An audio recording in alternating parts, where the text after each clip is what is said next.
Oh boy, oh boy, oh boy. What do you do, dirty babies? Welcome back. Let me get things centered up here. I don't know what the hell's going on. Gotta figure this all out. How's everybody doing on this fine Tuesday? Hope you're doing well. I am doing well. Been busy over here at Camp HMP on this Tuesday. Woke up at 2 o'clock in the morning. Which is what I normally do. I normally wake up around 2 o'clock in the morning, but instead of going to work, I was off today. And so I decided to finally shoot a video that I have been putting off forever and ever and ever. And I finally said, you know what? We're going to do it. I'm going to put on my big boy pants and get in there and sure as shooting. We put a video out today about fried rice and Jackie Chan. I think it's a very fun video. I'm hoping it follows in the footsteps of like my popcorn video and stuff. It's short, it's sweet. There's a little bit of funny stuff in it and everything, but it's informative enough. And we hope that you and everyone else out there can go out and check out that video. It was fun putting it together. And I honestly, I can't believe it came together as fast as it did and everything. So we hope that you like that. If you enjoy fried rice, if you enjoy Jackie Chan, if you enjoy my stupid antics, check out that video. It's the latest one, man. So we're going to get into all of this stuff. But before we do, we want to say a giant thank you to the people that support the show over at patreon.com/HMP. Those awesome people get pre-show, post-show, Dinger Zone, and some other stuff. But in love from me, well, I'm going to pick out who I want on next week's show here and everything, because we're making up stuff on people, and I got to start pulling out some good names and whatnot for our Patreon people. So we want to say thank you to the people that support us over at Patreon, and I want to thank all of you guys for tuning in, hitting that like and subscribe button, as well as the hype button. Let me tell you, the hype button is highly underrated, because the big thing is the most people that you probably watch on YouTube are really big ass channels that don't give a damn about a hype button. They just don't care, because they're not even qualified for it, because they got so many subscribers. Me, I got no subscribers. So what I want from you is to right under that thumbs up sign that you already hit. Surely you hit that, right? Once you hit that thumbs up, swipe over to the right. That's right underneath that. It's got like a little bit of a menu. Sit the fuck down, Bronson. You're killing me. So swipe on that, hit that hype button, and if enough people hit the hype button, guess what? YouTube starts getting it out to people and making the video go up. So do that to this video, every video over at HMP. It's kind of like super like. It's like, again, it's like a thumbs up with a punch in the face, and that's what we're looking at and for over on HMP. So please do that. We really appreciate it. Love you guys so much. As you may or may not know, if it's your first time here on TikTok Trash Tuesday, what I do is I go out to the interwebs, specifically TikTok, and I scroll through. As I'm scrolling through TikTok, if I see something that's movie related, I stop it. I stop it right then and there, and I save it to my phone. I do not watch it, because I want to come back here on Tuesday and watch it with you dirty babies, and talk shit. That's essentially what we do on this show. It's a me talking shit about other people, and because that's what I'm good at. And I've always said, if there's any way that I could get paid on the internet for talking shit about people, that's what I was going to do. And that has been working out well so far. And we wanted to work out even further with you dirty babies as well. So hit that like and subscribe button, as well as the hype button. Love you so much. Thank you, thank you, thank you. Let's go. And I'm doing well today. Thank you. Thank you for asking. All right. So let's go, baby. Oh my God, let's get into it. Here is TikTok Trash 2. Let me get it set up here. Something is been a little funky since we last been. There we go. All right, that looks a little better. All right, TikTok Trash Tuesday. Let's take it away. If you love me, God, please flip this bitch over. Oh fuck! I thought it was Criterion. I did too. That's why I saved this one initially. I saw that. And I was just like, hey, look, the Criterion. No, I've seen that truck out on the streets as well here. But I know one thing's for damn sure. One thing is for damn sure.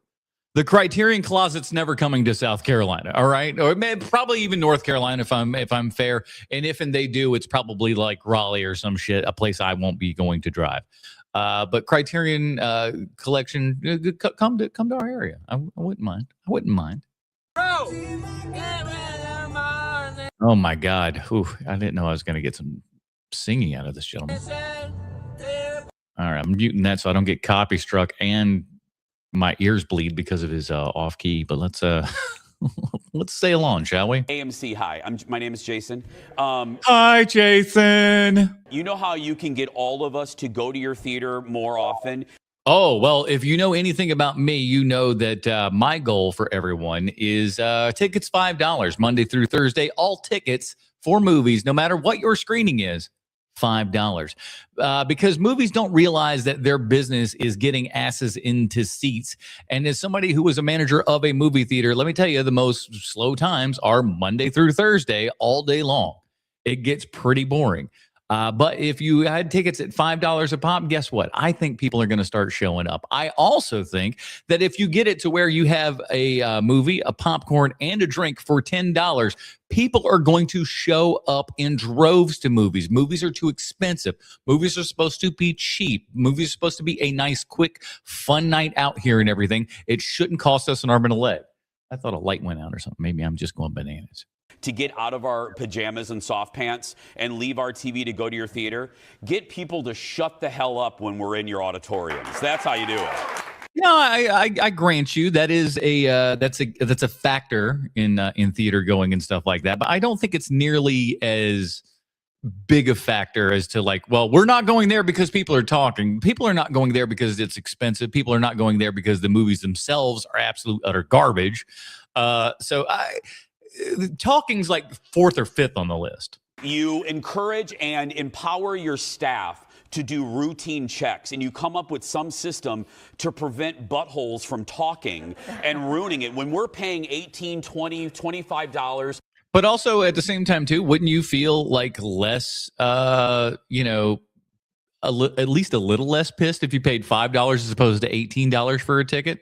I think you'd feel at least a little bit better about it. I know I sure would. He's not wrong, but it's tough to regulate things. It's tough to, always go back. And again, as somebody who's done it, it sucks. It sucks, but you do have to do it sometimes. She's getting a babysitter. You better make sure that people are not on their phones, taking selfies, going live, riding a pony, whatever people are doing. They always got to throw something in there that's wild and crazy and outlandish. And that's like they're riding a pony. Who's got a pony? Show me some ponies. Show me a pony at the theater. I know the joke goes joke, outlandish bit of joke, but in theaters, get them to shut up, and then we'll come to your theater and clean your damn bathrooms too. Yeah, listen, don't get me wrong. Clean the bathrooms is never fun for anybody. Your bathroom should be clean, but listen, as somebody who's also had to clean many a bathroom, well, I didn't know. I'm going to be honest with you. I'm not going to lie to you. I almost lied to you. I almost lied to you and told you that I cleaned bathrooms at the movie theater. I did not. We had a night crew that did that. And let me tell you something. It was glorious. I didn't do any of that stuff, man. But I would be closing at the end of the night and you would see the most atrocious things. And I would just go, that's for the night crew. That's for the cleanup crew overnight. I'm not carrying, any of this on my shoulders. This is not me. I'm just going to walk away and pretend as if I didn't see any of these things. And if somebody complains, I'd be like, what? That was there? I had no idea. AMC A-listers when they go to a different movie theater. Like Regal doesn't have exactly what AMC has, except for Regal, you have unlimited movies as opposed to just 4 a week now, AMC? Ooh, 4 a week. You could do, as long as the times aren't overlapping and everything, you could do 4 at Regal in one day. Every day of the entire week, of the entire month, if and that's what you wanted to do. So, Should we be here right now? I think it's okay. Kind of feels like we're cheating. I'm gonna be honest, these chairs are really nice. No. Not really. Not in any of the Regals around here, I'll tell you that, boy. None of the seats in any of the movie theaters are nice, quite frankly. Ever since they've all decided to upgrade, they've all upgraded to lesser quality chairs that have quickly fallen apart. AMC, like the AMC 22 in Charlotte, had the same kind of like cloth seats and everything for literally decades. No problems. I mean, like maybe they'd replace a couple here and there, but like for the most part, no really big whoops. But they changed all the faux leather and all this stuff. They're fucking degrading left and right. You just sit in a chair and it just looks like, somebody had, spikes coming out of the back of their head that just ripped up the back of their seat. Movie theaters, you guys got to do better and stop cheaping out. If you're going to get the leather stuff, get something that's actually nice and not something that's going to be worn through in 5 minutes. It's going to be weird not seeing Nicole at the beginning of the movie. No, actually, for a long time, I was really super glad that I didn't have to see Nicole Kidman and that shitty ad. If you love the Nicole Kidman ad, I think you're a glutton for punishment. Looking like a space alien going through there. It's just like, I'm a 60-year-old woman. Okay. Did you know that here at Ripley's Believe It or Not Myrtle Beach, we have the actual screen-used heads used from the 1990s Teenage Mutant Ninja Turtle films? I don't believe you. I don't believe you at all, Ripley's Believe It or Not. As a matter of fact, I do not believe it. Ripley, I don't believe that this was used in Teenage Mutant Ninja Turtles, the original movie. I don't think it was used in any of the sequels. And you want to know why? I've seen those films. I know what those films are. I know what those things look like. This ain't it. I also know that a lot of those masks were not made to survive. They're all falling apart. I've seen not replicas. I've seen the actual pictures and stuff of what these heads look like with everything just kind of melting. And like, it was 30 years ago, people. It was a 30-year-old movie. It's not going to be encased in carbonite like this. That's not how that works. Each head had motors, cables, and not these heads. Heads from those movies did. But not these heads. remote controls inside that allowed the turtles to blink. Now, I had to go back and forth, and I can't really do it on TikTok Trash Tuesday here because it's going to jack up a little bit.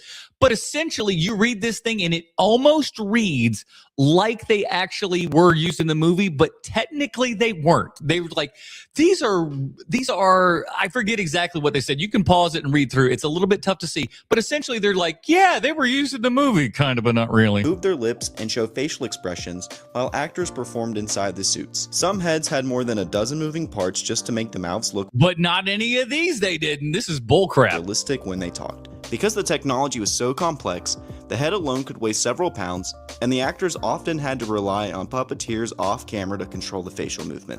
And the green is all wrong. Everything about it is wrong. It makes me angry. Yo, boy, CHH is in the house. Turtles' heads look disturbing now. No chance in hell that's legit. Yeah, Ripley's, I do not believe it. CHH, thank you for hanging out, bud.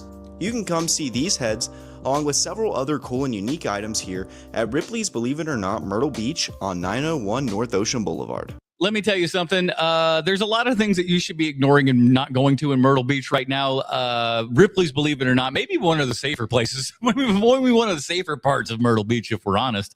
Man, the old Dirty Myrtle is, I don't want to say it's gone downhill. It was never really super great to begin with, but boy, oh boy. And this is fairly representative. They say you're going to get a good old fashioned, family good time. And boy, oh boy, does that not actually apply.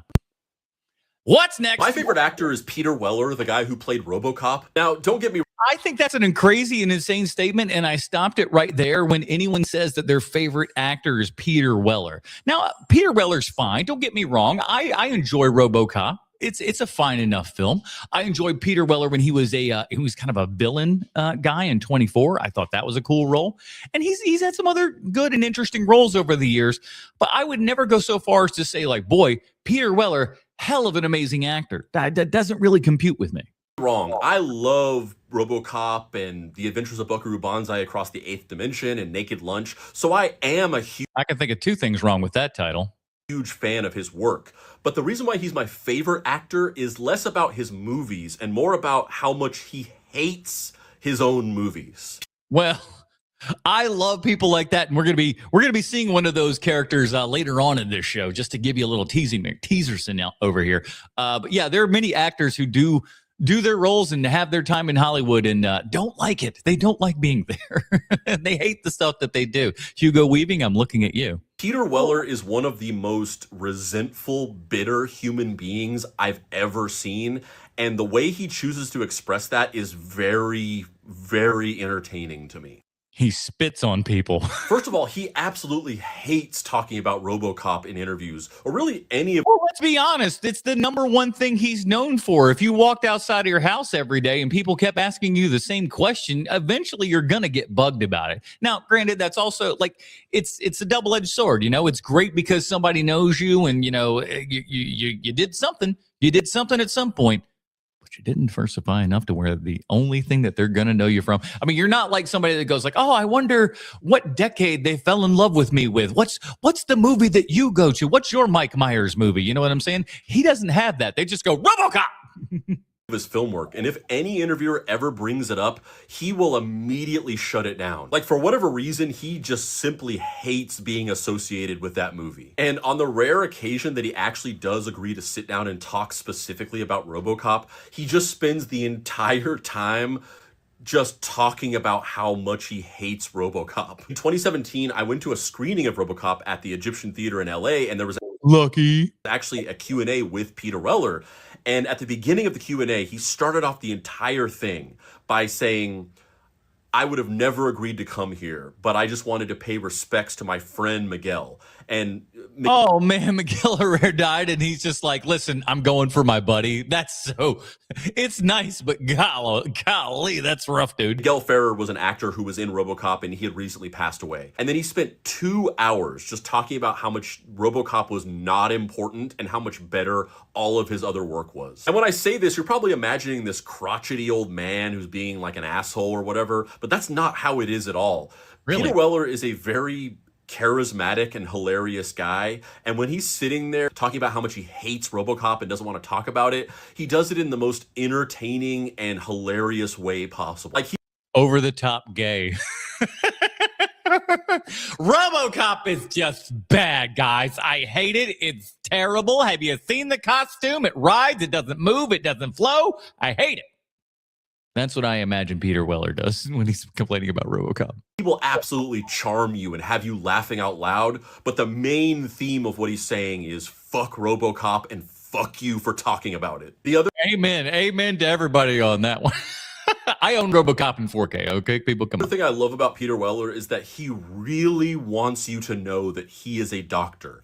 In 2013, he... Oh, man, does he got that? But even then, I was about to say he's got that Dolph Lundgren disease, but Dolph Lundgren doesn't actually go out who's just going like, excuse you, that's Dr. Lundgren, please, thank you. He got his PhD in Renaissance art history, and then he started teaching as a professor for years. Because that's what you do with that degree, because you sure as shit don't go into anything. Like, what do you do with that? Fucking teach. And he will remind you of that at any possible opportunity that he can. When All right, welcome to Wendy's. You know I got an art degree, right? he introduces himself at any interview, on any podcast, anything that he does, he says the same thing. Dr. Peter Weller here. And if you just call him Peter Weller, he will correct you and say, listen, you son of a bitch, I didn't go to 8 years of art school not to be called doctor, you son of a bitch. Get it right, or RoboCop walks. Dr. Peter Weller, actually. And he's also very prideful. He's on Cameo, that app where you can like pay celebrities to send you a message or whatever. And I won't say anything bad.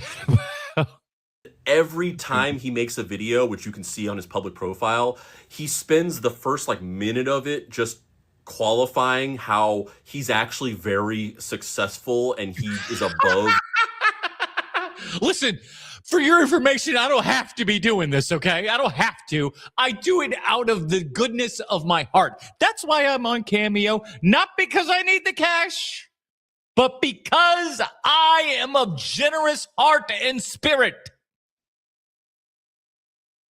I'm Peter Weller. Doing cameos, and he's not doing this because he actually needs the money. So every one of his cameos will start off with him being like, hello, Dr. Peter Weller here. I'm actually in Honolulu, Hawaii. Here's the view outside of my hotel room.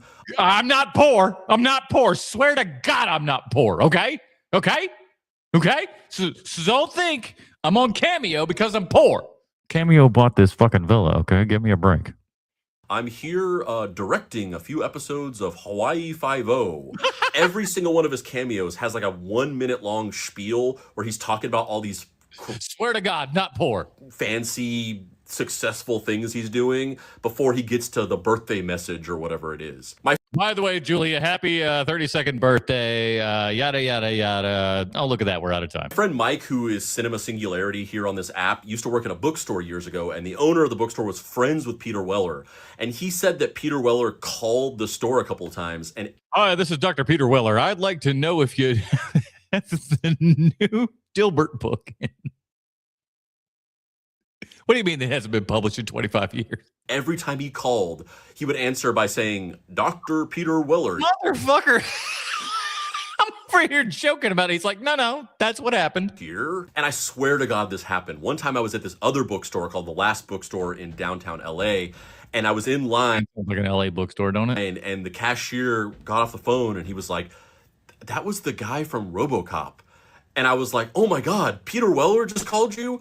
And then I told him about. He just goes, no, it was the I'd buy that for $1 guy. You know, he's really into first editions of Jane Austen. How my friend used to get called by him at the other bookstore and he would say Dr. Peter Weller. And the guy was like, that's what he said. He said Dr. Peter Weller here whenever I answered the phone. Hey, good for sticking to a bit, man. You spend, $80,000 on a doctorate and everything. By God, you ought to use it, right? And God bless you, Dr. Peter Weller. Dr. Peter Weller, and if you don't get it right, you'll pay the price. And by pay the price, I mean I'll lecture you yet again. As a card-carrying member of the AMC Stubbs A-list, I'm getting a lot of A-list people on my timeline recently, as you can kind of see with the trends here and whatnot. I used to be an A-lister for a good while. I've done everybody at one point or another. I've done the Regal Unlimited. I have done the AMC A-list. I have done Movie Pass way back in the day, man. That was my biggest year of seeing movies in the theater, was Movie Pass. 150 movies in the theater that year. Woo! Not all of them good. Most of them suck, but I did see an unbelievable amount. So I know about the game. I know a little ball. membership. Ain't nobody asked for this. What we really want is this. Okay, so here's what he's asking for. He wants AMC to not do whatever the fuck he was talking about, but instead he would rather them go through and serve food. And as somebody who worked as an assistant manager of a movie theater that was also a full-fledged restaurant, I believe that I'm fairly uniquely qualified to talk about this. The pluses, the minuses, the pros, the cons. I'm here to tell you, though, as much as I like the idea, and again, I wouldn't have worked there if I didn't like the idea,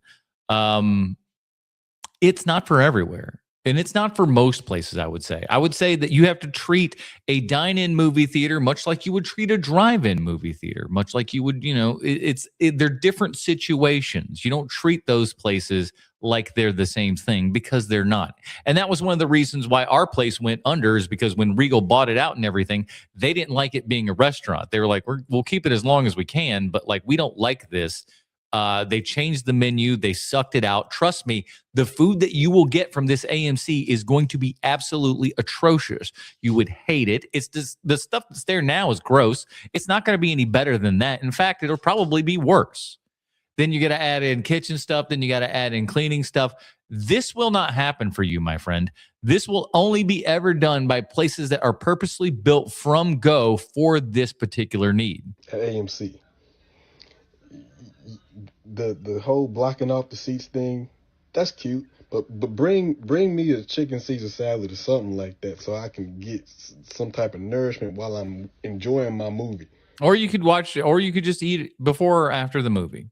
You could have some popcorn or something, have some candy or some shit, but then move on, then rock on. But like, and again, as somebody who's worked in a movie theater that served food, you don't need it. You really don't. It's nice, it's cool, it's fun, but for every movie, no. Bro, AMC, the whole blocking off thing, that's cute, but I want chicken tenders. Can you imagine?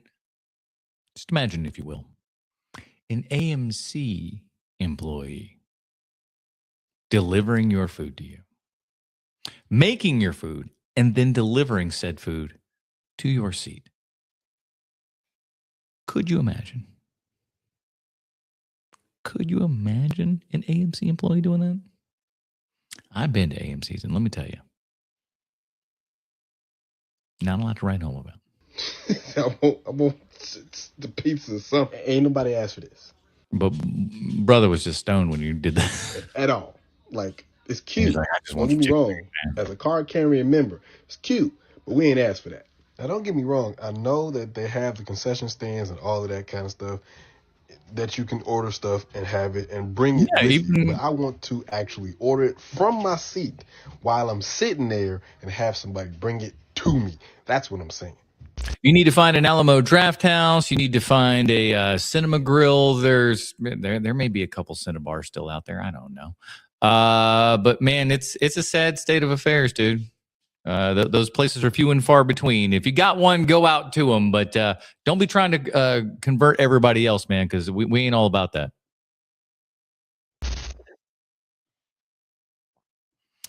Loving the content, my dude. You got any specific favorite experiences in the theater? Any movies that stood out? Whew, boy, that is a loaded question, my friend. There's tons of good ones. There's tons of really great ones, but I also have like an unbelievable, because of the amount of movies that I've gone to, I have so many bad movie stories, not only of when, I was going to the movies, but when I was, managing a movie theater. And then I've got to deal with patrons and stuff like that, kicking people out, people that, pass out in the theater at 2:00 in the morning, and you got to kind of stumble them out of the place. And then they throw up in the bathroom and you're like, well, that's for the night crew. See you later. There's so many. It gets beyond, beyond everything at this point. That's a whole, honestly, I even thought about making that into an entire series of just kind of me sitting by the fireplace here recounting stories of woe from the movie theater back in the day. Not only that movie theater, but movie theater going experiences as well. The night part is here, everybody. Some people be chomping on food way too loud when the food is served. That is very true. And part of it is a lot of those theaters as well, if you're not careful, are not turning things up loud enough. So when you do have that coming in your ear, you're not able to hear it because, the theater is at the appropriate level. One would hope for that situation, but boy, oh boy, does it not always pan out that way. What's the most overrated movie you've ever seen? I'm talking. Oh, all right, chat. Let's hear it. What is the most overrated movie that you've ever seen? Now, I want to be very clear when I say overrated movie, because I don't know if this guy's going to go in this direction, but I want to be very careful when I say overrated, because overrated does still mean good. It can still be a very good movie. Not going to be a bad movie, but it still can be a good movie, but that movie is overrated. Let's give you an easy example, okay? I think The Dark Knight is a good movie, but I also think The Dark Knight is wildly overrated. It's good, but boy, oh boy, is it overrated. And I'm interested to see what his thoughts are here on this. But my thought is there are so many out there.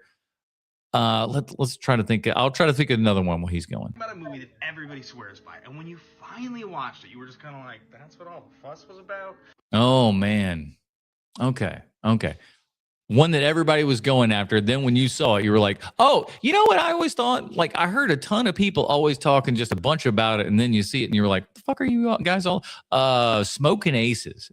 A lot of people love Smoking Aces. Smoking Aces is fair at best, kids. I don't know what y'all out here talking about. Nightbard coming in with it hot. Avatar. Don't blame me there. Can't blame you there. You see that? And it is, especially with that first one, you're just like, I mean, it looks pretty, but like, is this it? Is that it? Is that all you got? Thank you, man. It's been a good ride. It was fun for a good bit, but then when it finally happened, wow. They weren't kidding. It was everything they said and more. Okay, look, I know I'm going to get some hate for saying this, but I have to be honest. The Blues Brothers. Other than a few of the musical numbers, after 45 plus years, I just don't think the movie has aged well. I think he's correct. I don't think that movie's ever been super great. It's okay. But a lot of people talk about the Blues Brothers movie like it is just this absolute gold, untouchable thing. And I'm like, there's some saggy bits in that movie, man. Just because a Saturday Night Live skit is popular, that does not mean it needs its own movie. No, but boy, oh boy, if it does get the right one, it does work really well. Your Wayne's World being your numero uno example of that, man. Coneheads to a lesser degree, but nevertheless, and a valiant attempt was made. But of course, then you have your also rans like your It's Pat. Think about them doing an It's Pat today. That'd be something, wouldn't it? My favorite SNL joke is when I want to say it was Kevin Nealon. I think Kevin Nealon said this joke. He was new to SNL. Farley was there, and they were having this party. And he's like, "Hey man, come on, I got to tell you a secret." He's like, "What the hell's going on here?" He's like, "The new guy." So he's like, "All right, I'll follow you, Farley. What secret that you got?" He brings him into this back room in this hotel and everything. He closes the door, like he really makes it seem like it's super clandestine and everything, right? And he's just like, "Okay, I'm going to tell you something that nobody else knows."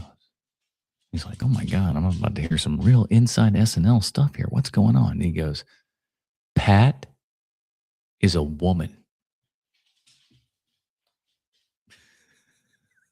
That was the secret. He made a whole big to-do to tell him that Pat was a woman. I love shit like that. I love it. Oh, yes, absolutely. The Breakfast Club, wildly overrated. What are you talking about with that movie, man? There's like half a dozen good scenes, you know, that are like, oh, that's cool. That's well written. The connective tissue is disgustingly bad. It is not good. It's loose. I don't know. Not a fan. Not a fan. I don't know why people, I know why Gen X like it, because they hate their parents. At the end of the day, that's what it is. It's like, I hate mom and dad. Yeah, we fucking know, bro. We fucking know. Just watched Rain Man for the first time last night, and wow, I wish this was talked about more. I feel like we talked about it quite well back in the day, but you know, this is a young gentleman. Let's see what he thought of Rain Man. Dustin Hoffman gives one of the best performances I have ever witnessed with my two eyeballs. His work here will be talked about forever, and rightfully so. Started off as a pretty fun. He's like, here's the thing though, like it's interesting that he talks like that about Hoffman's performance here and everything, because at the end of the day, Hoffman's performance is not the good one in this. It's Tom Cruise. Tom Cruise's performance in this movie makes it. Without Tom Cruise, movie falls apart. Hoffman's doing fine. There's nothing wrong with his performance and everything. It's good for what it is. But the movie is not living and dying on Hoffman. The movie's living and dying on Cruise. Funny comedy ended up being a very heartfelt movie. The movie is one of the best that I've ever seen depicting a disability. I feel like Dustin Hoffman did it in a very authentic way. Yeah, very authentic way. You got Tom Cruise playing alongside of him, and he's slowly losing his mind throughout the film. And then there's a lot of moments where you can see the connection and the bond that they grew. This scene in particular, I think, is just perfect. I'm so glad that he won an Oscar for this performance because, like I said, truly, I feel like it's like because you know what happened here, right? You know how he got this Oscar. Didn't go full retard. That's right. That's right. He didn't go full retard. Disability, for sure. He was like kind of a like autistic-y kind of fella and stuff like that. Full retard? No. That's why he won. it's some of the best work I've seen. If you haven't seen Rain Man yet, take it as a sign right here to go give it a watch. You're going to feel all sorts of different emotions. It is an amazing film. And you know that's how you test people, right? You just drop a whole bunch of toothpicks on the floor, and if somebody just goes 37, then you just go like, oh, that fucker's, you know, he's got that Rain Man. He full of that Rain Man. Did you say Ray Man? No, Rain Man. It's different. All right, guys. So sometimes they use different. Oh, it's old CHH. He showed up before, like he probably left before his own video came up. Artwork from movies on home videos across the world, and sometimes they use the same. Like here's Elm Street 5 with the baby carriage. In Japan, they use the same art. I think that's pretty cool looking. I think that's neat. I like that. And I mean, it was hard to beat that. They did a really good job. Of course, they expanded on this. Can't understand how Jason Manhattan goes out of its way to make. This looks really cool. This Jason Takes Manhattan cover is always awesome. I love the way this thing looks. The movie itself is trash. The movie's absolute dog shit. But boy, oh boy, is that poster cool. Some of the best artwork of all time. And the UK decides to do this. What on earth is this about? And is that even Kane Hodder? And what kind of hand position? Nope, that's Julie from accounting. We slapped a mask on her, told her to put up her hands, and snapped a photo. And then in the the early days of Photoshop, they were like, I got a good one, boys. Position is that? It's like he's Frankenstein. And to top it all off, it's not even centered. And is he going light speed? Wow. Is he the Millennium Falcon up there? And he's about to travel like, is Jason in space. he moving really fast? What were they thinking on this? I truly don't. I think they were really just kind of going like, listen, our people don't know from, any Manhattan. Let's just put him on there. I don't know. Let's Jason do this. Sure. Okay. Yeah. Get Greg to put on the costume. He's going to do one of these. He's going to do a Frankenstein. And we'll just throw some stuff in the background. No, listen, it's going to pop on the shelves. Don't get it. I don't like to say any movie is overrated just when it's underrated. No, come on. Overrated is easy to do, though. Overrated is so simple. I mean, you can just look at movies that like people just, and there's movies that are not over, amazing movies that are well praised enough and I would say well rated. Like The Godfather. The Godfather is a very highly respected movie, and for good reason. It's a fantastic movie. Did you know that in the Beverly Hillbillies, the hillbilly truck used in the movie is the same vehicle from the 1960s TV series? That's crazy. Who remembers this Beverly Hillbillies movie in the 90s here, man? You got Dietrich Bader, you got Jim Varney. I love this movie. I remember seeing it specifically at the Crown Cinema Theater in my hometown. And I remember, the guy who worked at the theater and everything got us in to see this movie for free. It was pretty cool. And we thought he was getting us free concessions too, and we needed to end up paying for those. But I enjoyed that Beverly Hillbillies movie for what it is, the same way that I enjoy the Brady Bunch movie. I think that's also another really great flick.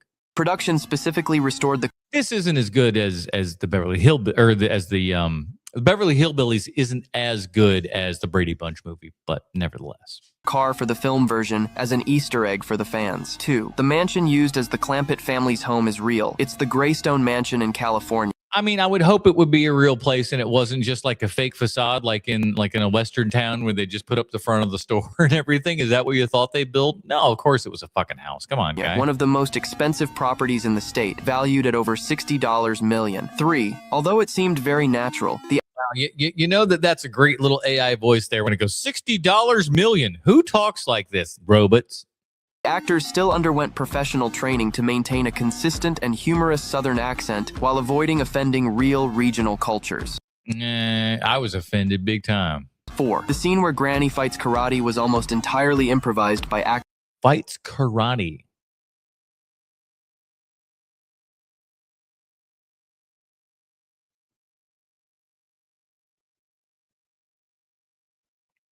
She fights karate. Okay. Actress Cloris Leachman, who wanted to exaggerate. Cloris Leachman really, she took a lot of wushu classes. And Cloris Leachman just wanted to kind of, spread her wings and fly a little bit. It's like, hey, I didn't take 6 years of wushu just to, sit on the deck here. Hell no, I'm going to start fighting some people. Exaggerate the moves as much as possible to make everything even more ridiculous. 5. Jim Varney almost didn't get the role of Jed Clampett because the studio thought he was too closely associated with the Ernest character. And it's true, like he was Ernest, but boy, oh boy, it was awesome to see Jim Varney kind of come in, play a new character, and make you realize, like, oh yeah, Ernest is a character. He's not a real dude. However, his screen test impressed them enough to give him the role. 6. One of the main reasons Laura wears only underwear after working out is that she had just given birth. Oh, Rob Schneider. Man, it was the 90s. You put Rob Schneider in your movie, damn it. To her daughter Zoe Deutsch and wanted to show off her post-pregnancy body. 7. After the Hey, listen, it worked for me, boy. Prime. film's relative success, the studio considered making a sequel with the same cast. I'm surprised that they didn't, because I thought that this movie did fairly well. But the project was ultimately shelved due to other adaptations of old TV series failing at the box office. What TV show? Oh, like Starsky and Hutch and that kind of shit? That was terrible. I'll just say it. Jed Clampett is Jim Varney's best single acting role. Brings his A+ game. Absolutely. I absolutely agree with that. And it was because he just had something to prove, I think. I think he really wanted people to know, hey, I am more than just Ernest P. Worrell. I am an actual accomplished actor. I think he was like Shakespearean trained and stuff like that. So this is a guy who knows ball, and he's been playing a big giant dum-dum forever. But, you know, I get why he wants to do it, man. I get why he wanted to do it, and I understand why you would throw so much into it, just being like, please, for the love of God, I can do more than just Ernest. Earnestly. What's up, guys? If you're watching this video and you are an A-list member, AMC A-list member, and you're wondering, is it worth it? Oh boy, we got a lot of blinking going on here, so we know what that means. But okay, and again, more A-list talk. So here we go. What movies are there to see? I figured let me start doing videos at the beginning of every month to say what movies you can use your AMC A-list for, because all of them. Am I wrong about that? Oh, I guess he's saying as a suggestion to people, like, oh, you could watch this because I watched this and I liked it. I think that's what he's saying. I was just like, what do you mean by that? let's have AMC see that, and then they'll sponsor me. So 5 movies in March And they'll sponsor you. It's $20 a month. Quit being a pussy. that are coming out that you can use your AMC A-list for, or just go to the theaters and support. All right. I thought we were going to get to a point. Support them, but if you're an A-list member, We've gone around in 3 circles here. Let's make it a 4th. Fucking A. Let's have a whole you're figuring out circle. what to watch. One more. There's Hoppers coming out. Oh, I've got. Wait a minute. You're not going to give me one more recommendation to watch, or if I'm going to actually start getting into the films? Okay, wild thought. Pixar's newest movie. There's The Bride, the Maggie Gyllenhaal, kind of like Frankenstein meets Bonnie and Clyde. There's Do you want to tell us what your thoughts are on any of these movies, or do you just want to say these are what the movies are? Because like I can look up what the movies are that are coming out. What do you suggest? Are these ones that you're suggesting? If so, have a little something to suggest it by.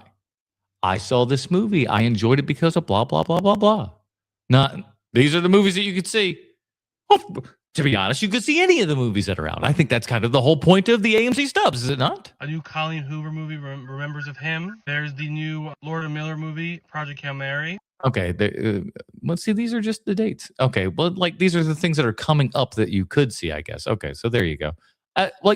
Okay, but And there's also the sequel to Ready or Not, which is Ready or Not, Here I Come. So if any of those movies cheating used to be such fun. Anytime I put bitches pumpkin pie.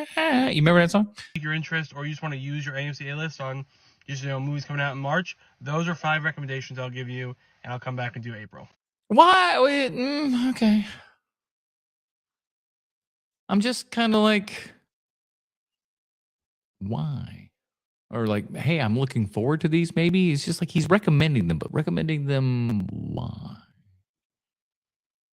Students finally understand why millennials are the way they are. Because today, when a student that I've had for 4 years started crashing out over dinosaurs because a new one was discovered, they were totally geeking out. And I had no idea that they even liked dinosaurs. Somehow we got on the topic of Land Before They're children. They do love dinosaurs. Time. So I showed them the scene, you know the one. In Land Before Time, the scene. Mom? Mother? But Yeah. I don't need to know the way you'll be there with me. The chat went quiet. They said, this is what you guys grew up on? I said, oh yeah, almost all movies had a part like this in them. So then we watched My Girl. You know, he can't see without his glasses. When I tell you they were shooketh. And I topped it off with Never Ending Story. You know the scene. Oh, the yeah. quicksand. And suddenly everything made sense for them. They were literally like, this is why you're the way you are. We were all emotionally unsupervised, watching parental death without consent and then just going to soccer practice. Well, I don't want to say it was without parental thing, because I think everybody, all the parents knew. They just also knew that, kids weren't complete, ding dongs, and could handle these sorts of things. And it also kind of helped you prepare for these sorts of stuff, because I've got news for you, kids. Life is life. People are going to die. If you're a little kid, chances are you got a grandparent that might be going at any time. And, figuring out the kind of ins and outs of, people dying and stuff, it's not always the worst case. I mean, you don't want to do it too early. You don't want to spook a kid out and make them think that, the Grim Reaper is behind, every, every door and stuff like that. You don't want that to happen.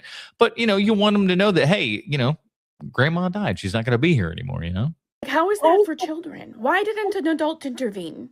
Adults didn't intervene because they knew that you were getting a lesson while you were watching this. You were learning something valuable.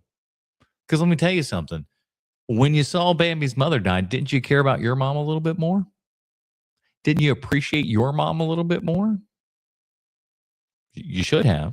Intervene in what? The narrative arc? This explains your dark humor. This explains why you all think everything is funny when it's not. No wonder you're all emotionally unavailable and overfunction in crisis. Listen, what age are these children? Because I substitute teach all grades. I don't think I'd ever heard anybody speaking this articulately about anything. Suspect. Yep.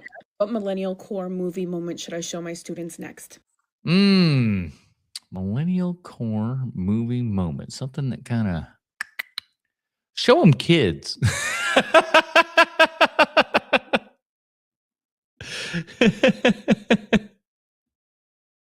Show them kids. See what happens. I did not go watch the re-release of Kill Bill specifically because of what Quentin said about you and Paul Dano. First of all, what a virtue signaling dick. I didn't go see it. And not only did I not go and do it, I'm going to tell you that I didn't go and see it because I'm such a good guy. Shut up, buddy. Shut up. Listen, I don't know why Matthew Lillard's name got brought up in the Tarantino thing alongside Paul Dano. I understand, not liking all the actors and stuff like that. I also understand that in the professional business, not a lot of them talk shit openly about other people. I get that too. And depending upon what Quentin Tarantino saw, sometimes I can understand where his thought process was, because we just watched Scooby-Doo 2 Unleashed for the podcast this week. And I'm here to tell you, there were moments where I'm like, maybe Quentin Tarantino's not all that bad. But there are other times when I thought he was just fine, whatever. But he's done enough good roles and stuff that I wouldn't go so far as to say that, we're stamping him down in the world of Scooby-Doo, right? His performance as Stu in Scream was fantastic. Really, really liked that. He was great in The Descendants, kind of a nice low-key role. It was over-the-top performance, but that was kind of part of the point in SLC Punk. The guys had some varied roles and some good ones in there as well. So I wouldn't put him in the toilet as to all these things. But, sometimes people just aren't other people's taste. I get it. I know you said that experience was like living through your own wake. Wonderful things that everyone said about you. I want to know, was there also sort of an uptick in opportunities as a result of that as well? Not really, but it doesn't. No one's been calling. They've been kind of avoiding me, but thanks for asking, asshole. It doesn't really matter. It was just really, I sat there and, I spent half a day going and reading all the things that people said. And listen, you can spend half a day and read all the shitty things people say about you and your work. Yeah. So I've done that as well. So it's a nice little salve to the years and years of sort of getting blistered by Ain't It Cool news and everything in between. There's a long time when people like to take crack shots of me as an actor. And so there's a nice little. Well, okay.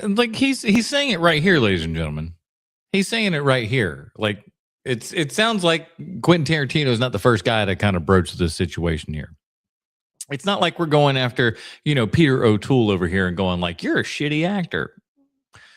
We're going up against somebody he's from his own admittance here, because people have said your acting maybe not the best over the years. So it's not, again, it's not like you hadn't heard it before. A moment where you get to read nice things about you as an actor, and that doesn't always happen.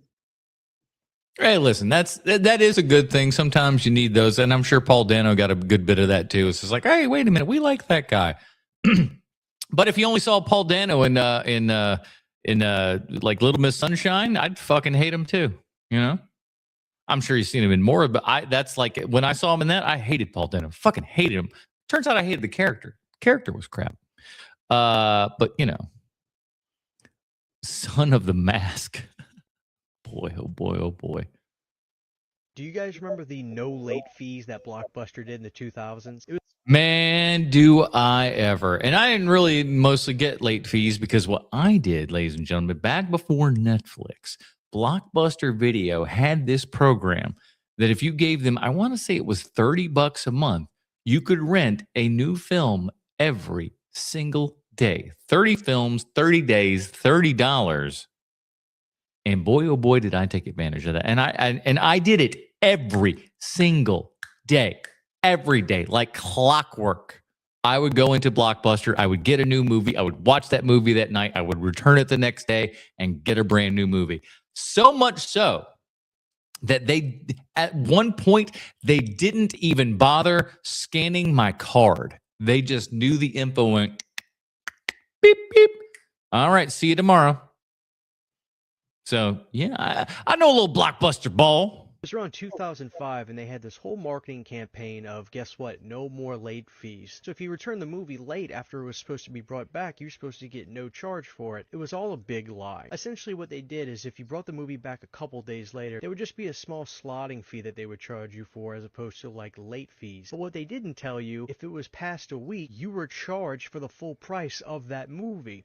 And that's the thing. Like I said, I never really got into any of this because I never really, I was churning and burning through movies that it didn't even, late fees never even occurred to me because I would not be like holding on to a tape for 5 days and not watching it. That sounds bananas. So people probably took these movies from Blockbuster, rented them, and not realized that in the fine print, they were really doing was selling people movies without them knowing it. And then some people probably returned those movies after a week, not realizing that they bought the movie and they could have just kept it. Oof. I don't know what's worse, knowing that you bought that thing or giving it back after having bought it and them going, oh, thanks for our tape back. We'll keep your money as well. Why is 1979's Alien considered sci-fi horror, but 1987's Predator is considered sci-fi action? It's pretty simple. One's a more action-y movie, one's a more horror-y movie. With Alien, you're looking at a slower paced kind of, monster in the castle sort of vibe. Whereas Predator, you're out in the open. It's more of the man versus nature, but nature in this case is alien. So that would alien being Predator, so to speak. But you get you get my meaning. I think those are the two differences. When really Predator hits all the slasher beats. It has a it hits slasher beats and stuff like that, but I don't know that, like, just because it has those doesn't necessarily make it that. I feel like it's one that you could probably slot into that as like a part of the subgenre in a sense, but I don't know that you would say that, like, no one would go out and be like Predator slasher film, sci-fi action film.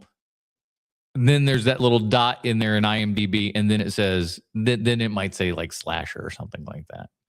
But slasher also, I don't know. Let's see what he's got. Remote location, the isolated victims, the masked assailant killer stalking the victims, and they have the creative kills. Really, it's closer to Friday the 13th or even the OG of the franchises like Halloween than it is to Die Hard or Rambo. Right, but at the same time, too, there's just kind of like taking those things, like, for example, just to give you a more visual kind of representation, is Rambo. If Rambo had aliens and stuff in it, it would be Predator, essentially, right? So the fact that there's a lot of muscles in these movies, or the automatic weapons, or nobody in the 80s had the balls to call Arnold Schwarzenegger or just look at Bill Duke and be like, what up with them eyes, Bo? or Final Girl. Before we can ask the question, what makes Predator slasher film, we got to really ask ourselves what makes a subgenre of a slasher film, or like what are the tropes that it's hitting? And it definitely has, like I said, the remote location. You have victims, and it's usually like different individuals that are very distinct entering a remote location where they can't. The funny part is the distinct individuals in Alien were never really distinct individuals before casting and stuff like that. All the characters in Alien were written as, well, number one, men. Number two, generic men. They didn't really have much of, any kind of real this or that about them. They were just kind of generic, placeholder names there and everything. And they change, when they auditioned, they're like, hey, maybe we could, get a couple women here and blah, blah, blah, blah, and diversify and whatnot. And it worked out very much in their favor. But it was all written as men. Call out for help. There's no cell service. Think like a camp like Crystal Lake, but in this particular iteration, obviously, we're talking about a jungle in Predator. And significant to the trope is the fact that the killer, in this case, the Yautja, the Predator, is masked, just like Jason Voorhees or Michael Myers, and he's stalking his victims like Dutch's unit quietly throughout the movie. So okay, but like, could you also say that maybe it's like a kind of a parallel on telling on like Native American and stuff like that? And obviously, as we saw with a prequel, sequel, however you want to call it, with Prey, that's not far off. Something that we see in Predator. So that's all there. Because usually in a slasher trope, you need like a prolonged battle between the final survivor, which is the final girl, right? Which in this case would be the final guy in Arnold Schwarzenegger. And I'm the final girl. Watch out. They usually defeat the assailant wearing a mask in this final battle. So you have all the ingredients to make Predator basically a slasher film. I never thought I would dislike Blockbuster. It was a staple of my childhood. My parents were divorced, and every weekend when I would stay with my mom, we would go to Blockbuster and rent movies. I understand some of the hate for Blockbuster, but there's also like the amount of people that got access to movies and stuff because of Blockbuster is pretty astounding.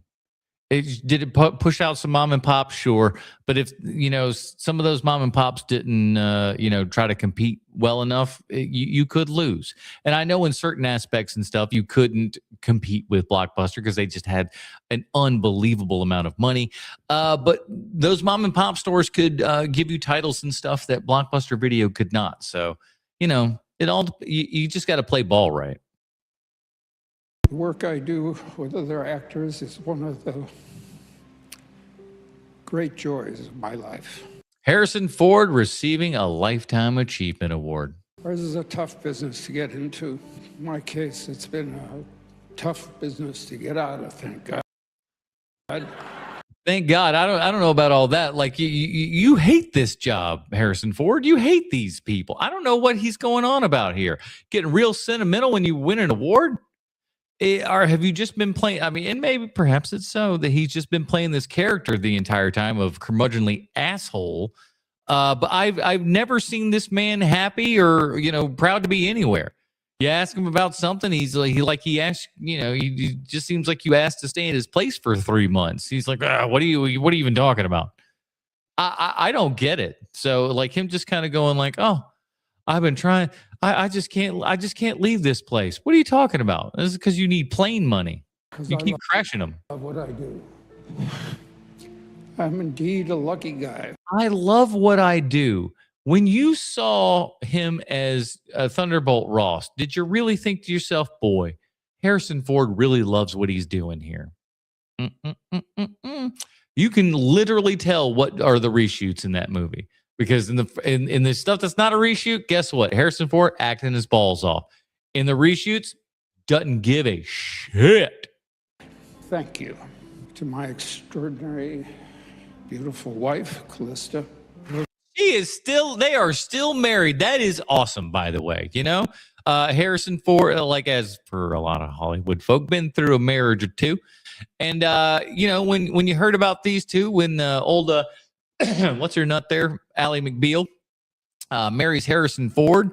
It's like, oh, I don't know. How long is this thing going to last? And frankly, it's lasted quite some time. How much? They've been married almost 30 years at this point, right? Getting close. Giving me love and courage through all of it. Thank you to SAG-AFTRA for honoring me with this prize. Looks like he's high as a kite, don't he? This is very encouraging.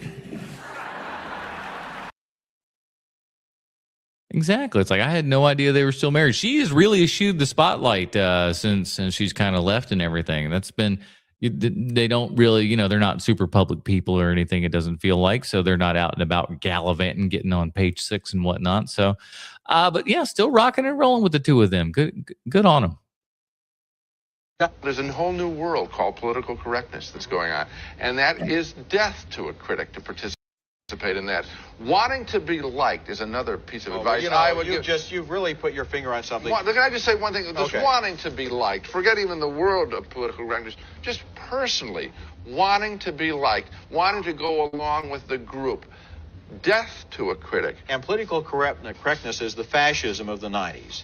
It's kind of this rigid feeling that you have to keep your ideas and your ways of looking at things within very narrow boundaries or you'll offend someone. Right. That's correct. That's correct. These boys spitting. Certainly one of the purposes of journalism is to challenge just that kind of thinking. Sure. And certainly one of the purposes of criticism is to break boundaries. It's also one of the purposes of art. So that if a young journalist, 18, 19, 20, 21, undergraduate.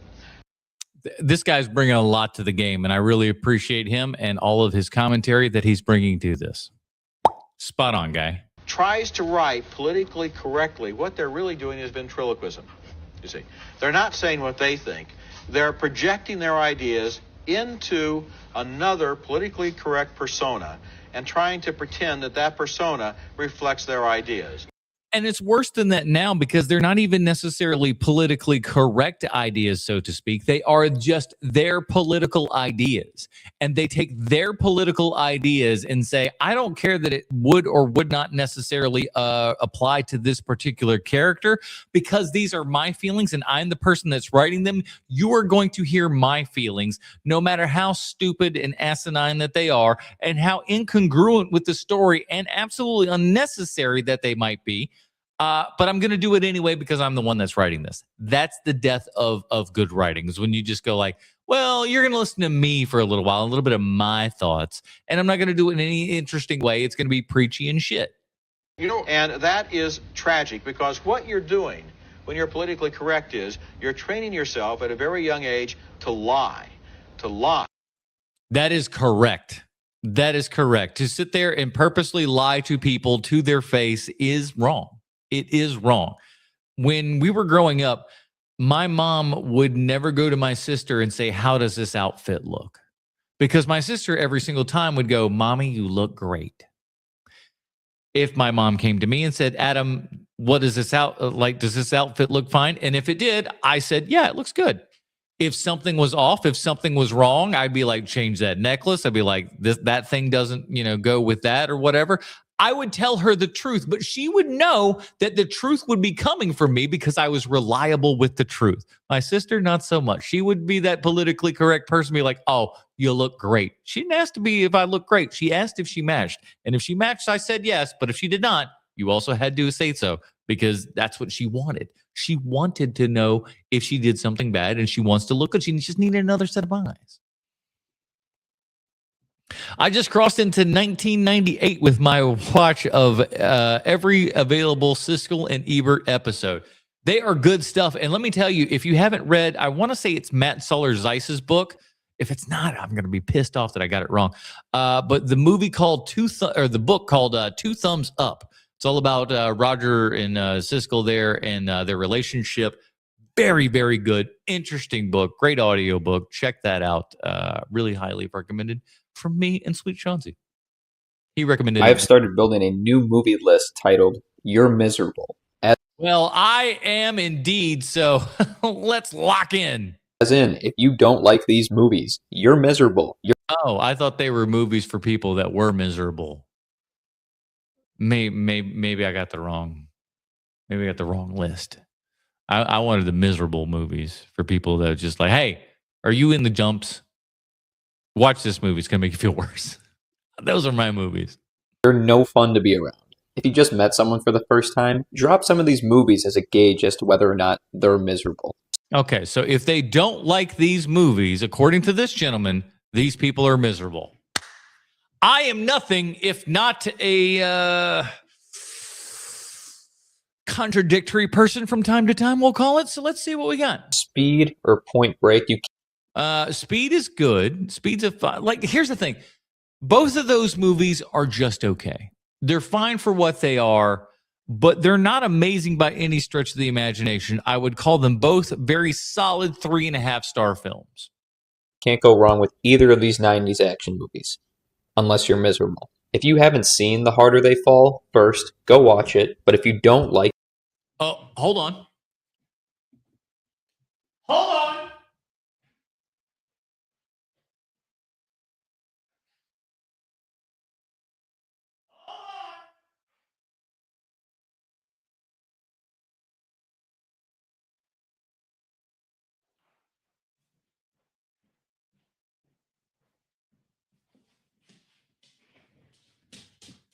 You know, on the way back, I just realized something. I got the wrong thing. I fucked up. I thought he said the harder they come. But to be fair, that is the second part. That is the second part of that lyric. You know, the harder they fall, one and all. It's for you reggae fans out there. You're either miserable or you're in a different bucket of people that I don't want to be around. I might give the pass to anyone under 16 years old because they just don't get it, but... I'm going to look up what that movie is now because I don't know. Whoa, I'm about to knock over my drink on everything. The harder they fall. That's got Jonathan Majors. He was canceled. If you don't like Back to the Future... Yeah, yep. Okay, you finally got an agreement from me. Yes, if you don't like Back to the Future, why don't we just send you off to your communist hellhole that you fucking live in? Because that's what you are. You're a commie butt wipe. If you don't like Back to the Future, what's wrong with you? Gross. What are you missing? I feel like if I missing everything, they're missing brain cells is what they're missing. Made a list of 15 of the best rom-coms, a lot of people could poke holes in all of those movies except one, and that's About Time. This movie is funny, it's cute, and it packs an emotional punch that you do not expect. Next up, we got Good Will Hunting. Well, speaking of overrated, that's a little overrated. It's good. It's overrated, though. I'm not saying you have to have this in your top 10 movies of all time. Listen, were you out here just trying to start some shit over here? You just shut your mouth, all right? We don't need none of that. We don't need any of this negativity. This is a positive only podcast. But to say that it's not good is a whole nother ball game. Say it with me, everyone. You Pussy. I'm sorry. What? Turned out like I'm that Tourette's man over the awards. Oh my god. Are miserable. At my 3 spot, I've got Remember the Titans. I encourage anyone, go on Letterboxd and read some of the reviews. You'll find a lot of pretentious people. You'll find a lot of miserable people. For the people expecting Malcolm X from a Disney-produced football movie, I can't help you. At my 2 spot, I use this one specifically for people my age or in my age range, but National Treasure. If you can't have any fun watching Nick Cage steal the Declaration of Independence, I can't help you. I like National Treasure. I understand why people couldn't like it, though. I get it. I don't agree with it, but I get it. You're miserable. And at my 1 spot, I have never met anyone that didn't like this movie. Most people that have seen it love it. So if you're the first person to not like it, well, you know what I'm going to say to you. You are miserable if you do not like Knives Out. Oh, I'm miserable as hell. Knives Out's fine, everybody. But again, Knives Out, overrated. We're getting into a lot of overrated talk this week. Knives Out, overrated. Yeah. Overrated doesn't necessarily mean, but I think it's appropriately rated. Just because something is highly rated doesn't also mean that it's just because it can be highly rated, but not necessarily overrated. Jesus, I should have edited that out. I always try to, but they don't always happen. What's next? Were you with your brother when he found out he won the Oscar? No, that's a fun story. Here's what happened. Jerry Maguire was Man, let me tell you something, all right? Before there was Cuba Gooding Jr., you know who I looked at all the time? This man right here, Omar Gooding, on a little tiny show called Wild and Crazy Kids. Omar Gooding and J.D. Roth, host of Wild and Crazy Kids. I love that show. And let me tell you something. I don't know what Omar here's been up to, but I know one thing. He damn sure ain't nearly as rich as J.D. Roth. Woo! J.D. Roth got some bread, boy. You see his name to this day, on so many reality television shows. I don't know how he's producing all these things, making all that money. He's rich. But I hope Omar's doing okay. But let's hear him talk about Jerry Maguire. It's dope, man. I remember this is when I found out what type of actor he was. We were both at my mom's house, and he goes, "Man, I gotta show you this walk I got for this new role." I was like, "The what?" He said, "The walk." And he just walks. There was him, Rod Tidwell, with the shoulders and da-da-da-da-da. But I didn't see nothing fancy but the walk. I was like, "That's dope, man. That's dope." This is the last thing I'm thinking about is how the nigga gonna walk. But that's how deep he goes into a role. That's how serious that shit was for him. And he paid the fuck off, right? Yeah, when you win an Oscar, that's pretty darn good, especially over Jack Lemmon, no less. I remember being at the red carpet for the premiere. He's who he is, and then there's like the rest of us. He's ushering all the family, get in there, get in the seats. Shit's about to start. I'm like, fucking telling me, folk, nigga, I'm red carpet, nigga. I got more interviews to do. And shit. I remember we got to do a little things like, go take your seat. I was like, fuck the seats, nigga. I'll see the movie later. And I got in, and I sat down, and I watched it. Not bad. And then I kind of went, okay, that's great. You know, it was good. I know him. I'm not overly impressed. Exactly. It's like when you see your family on a thing, they're just like, do you like this stuff? They're like, it's fine. That's what was always so funny about, like, I've had podcasts for like 10 years. And do my parents, family ever listen to my stuff? No. And it's fine. Eventually you learn not to care. And then because you would be like, hey, all my family and friends shouldn't be the things and people that are supporting me first and foremost. No, they will not. I was like, man, whatever. Now let me get out there trying to get a picture with Tom Cruise and shit, nigga. But then I went and saw the movie later. And when I watched that motherfucker and it got to the end and he said, I'm not going to cry. And then he told him he got the money and then he's crying. I was crying too, boy. Both cheeks, I was like, this nigga's good. I was able to appreciate it and go, this is a bad motherfucker. So then he gets nominated for the Oscar. Now, we know how it usually goes. They do the Golden Globes and then they do the Oscars. Right. Golden Globes can be indicative of what's coming down for the Oscars. Whoever wins the Golden Globe, probably gonna win an Oscar. Right. My brother was up against a gentleman by the name of Ed Norton. Which honestly should have won. He should have won for that role. Ed Norton destroyed in Primal Fear. For a movie called Primal Fear. That's a bad motherfucker. And that's so good. It's unbelievably good. He got robbed. My brother was up against. I said, well, at least he got nominated.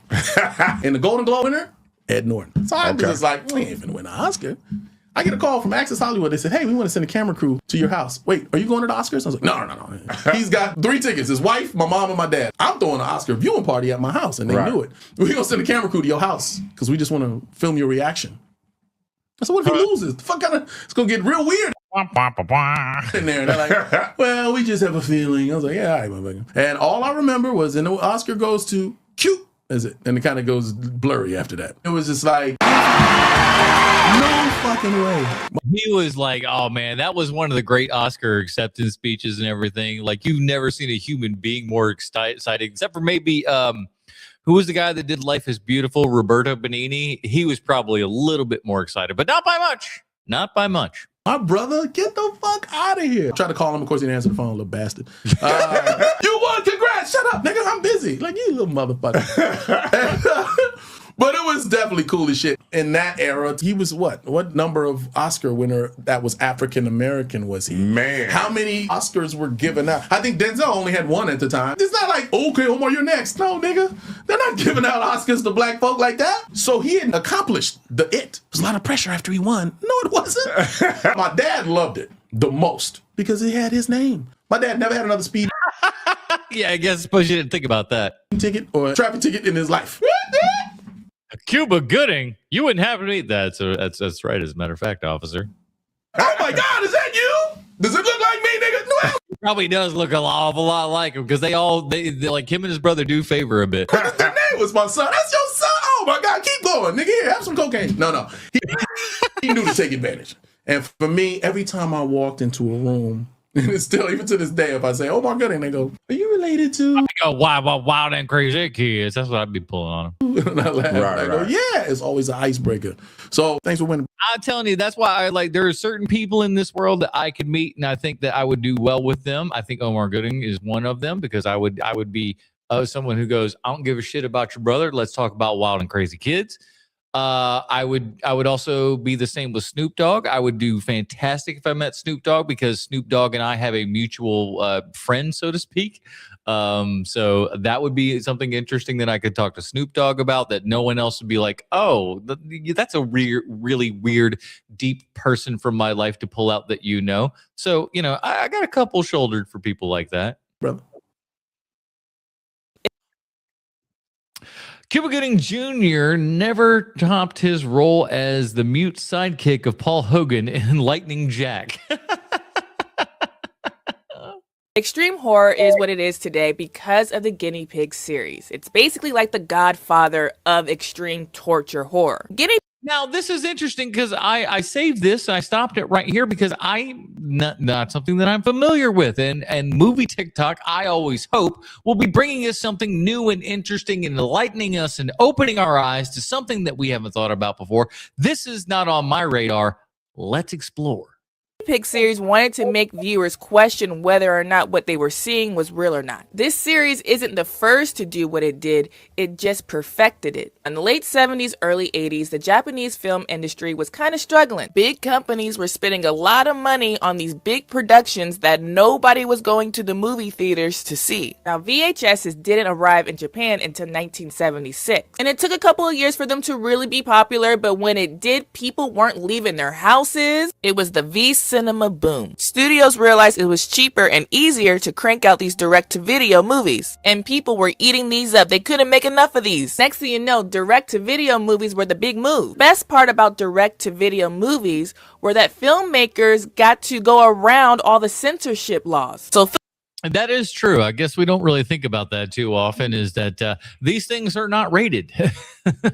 They're just kind of submitted and, you know, put up there, and there you have it. Just enjoy, or you know, they'll put like maybe a little sticker or something on it, but that's about as bad as you get. Filmmakers are now able to show what they always wanted to show creatively, and you start seeing these new upcoming filmmakers that are creating some very violent films. Psy Enterprises This one's called Exploding Heads. took notice, and they What do you think the plot is? embrace these type of filmmakers. So in 1985, we get the first guinea pig film, Devil's Experiment. Now, this one was directed by Satoru Okura. The Devil's Experiment is about a woman who gets abused and assaulted by 3 men. Guinea Pig Devil's Experiment just feels cold and isolated, and it legit feels like this is a snuff film. There's no music, it's eerie. Later that year, we get the most famous guinea pig film, and that is Flower of Flesh and Blood, which was directed by horror manga artist Hadashi Hino. The second film is about this samurai killer that cuts up a woman to pieces. Now, these videos are becoming quite popular, so the next year, they crank out another one, Guinea Pig 3, He Never Dies. Now, some people thought these films were god-awful, while others thought these were amazing. Now, we get 2 more films in 1988. We get Guinea Pig 4, Mermaid in a Manhole, and then we get the 5th one,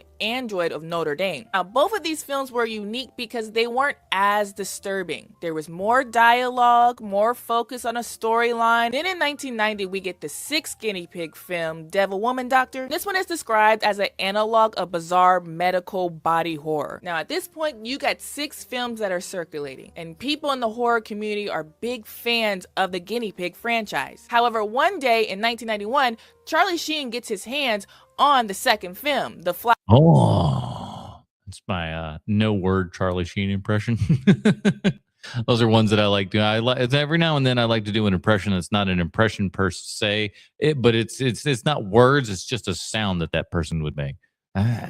That's Charlie Sheen. Flower of Flesh and Blood. And Charlie actually thinks this is a real life film, like a snuff film. So he decides to pick up the phone and call the FBI. And what's crazy is Charlie is not the first one to contact their law enforcement about these films. Hey, I got something really important to tell you. I was watching this dirty movie. Swear to God, Emilio gave it to me. He's just the most famous. So an investigation has been launched, and the creators actually put out the behind-the-scene footage to prove that nobody got hurt. They just had really good special effects. After it was proven that no harm was done, the franchise pretty much wrapped up in 1992. It's not that the investigation shut them down, it's just at that point, the franchise was just naturally coming to an end. However, at that point, the series was globally known because in 1991, in a serial killer's house, they found certain tapes, like the guinea pig movies. Now, the original Japanese series ended, however, there was an American remake. The guinea pig series is legendary because people really thought these films were real. It created a whole global panic about whether or not we should save these people in these movies. Love them or hate them, the guinea pig franchise really did change the game. That's interesting. Something that I did not quite know about, but it seems that Alex did. Mermaid in the Manhole is the only one that I saw. Hey, you saw one. You saw one. I don't know. I'd never really kind of heard of this stuff before. Very interesting. Charlie Sheen thought of a lot of things back then. It's tiger blood. I didn't even read that before I clicked on it. I just knew tiger blood was happening. All right. What's next? All right, y'all. So are you guys a Judge Dredd fan? I am. Yes, I am a Judge Dredd fan, but Judge Dredd is getting a new reboot and a new universe is coming. Only problem is that new Judge Dredd reboot is in the works with Taika Waititi. And have you seen Taika's work lately? A little bit lacking. Yeah.